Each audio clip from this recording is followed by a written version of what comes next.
know that just because you're closing your eyes and you're going to do something called meditation, that doesn't mean that the mind's going to stop thinking. I have to be honest with you. I've always been a person. I get up at 4:00 in the morning. I work until I drop. I was raised by people that work 100 hours a week in a huge Italian family. Yeah. Everything is loud. I married another loud Italian. Everything is volatile. Volatile and as in the Spinal Tap movie, it's turned up to 11 all the time. Can we just talk about what you're trying to get people to do? For sure. And look, essentially all we're talking about really, in the same way that we think about looking after the body, we're talking about looking after the mind and taking time to ensure that we are happy and healthy on the inside as well as on the outside.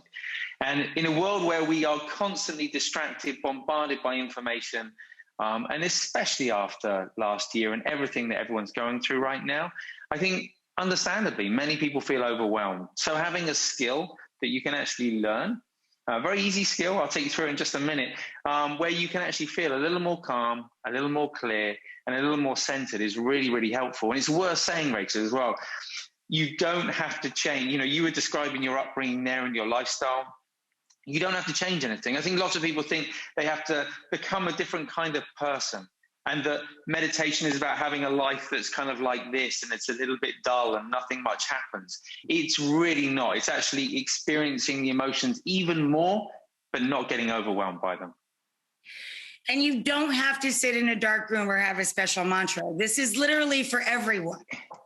It really is, and in fact, on Headspace, we've been doing Headspace now for about 10, 12 years. We actually don't use mantras, not because they don't work. I grew up using one as a kid, like with my mom, but we don't even use them because sometimes those phrases and those words sound a bit mystical and perhaps can provide yet another barrier to entry for people who can learn the same thing simply by following the in and out of the breath. I mean, I know we just have a limited amount of time here, but are there a few things that you can walk us through to kind of get us on the road? And then people can follow up by going to the Netflix. Absolutely. So look, a couple of misconceptions, if you like, and preconceptions. So the biggest one, I think, is that it's about sort of turning off thoughts and clearing the mind. If we could do that, then we would have already done that and we wouldn't have to meditate, right? So know that just because you're closing your eyes and you're going to do something called meditation, that doesn't mean that the mind's going to stop thinking. Thoughts will keep coming. Our job is to sit back and get comfortable with the thoughts coming and going rather than reacting or judging or getting kind of swept away by them. So that's number one. That's a really important one. That's a big one. That's a real big one. It's the biggest reason people don't start meditating, and it's the biggest reason people give up meditating, thinking they're no good at it. So be kind to yourself. Know that it's natural for thoughts to arise. That's number one. Okay. Number two, most people think that you have to sit cross-legged on the floor, like some kind of guru, yogi or something.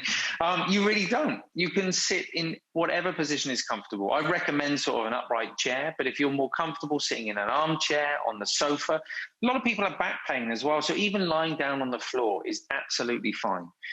It's perfectly possible. Just know that the more horizontal you are, the more likely you are to fall asleep. And look, just one more, Rach, before we kind of move on and maybe have a go if you'd like to.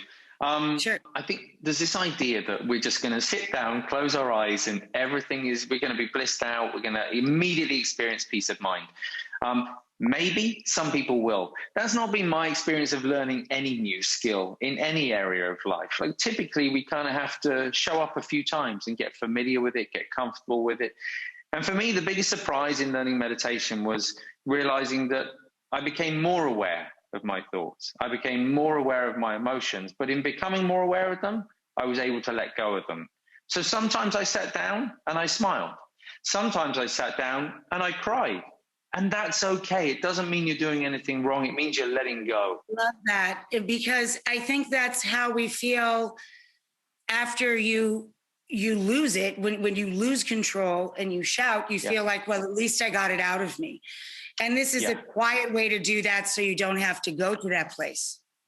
Absolutely. Better for the folks around us as well, right?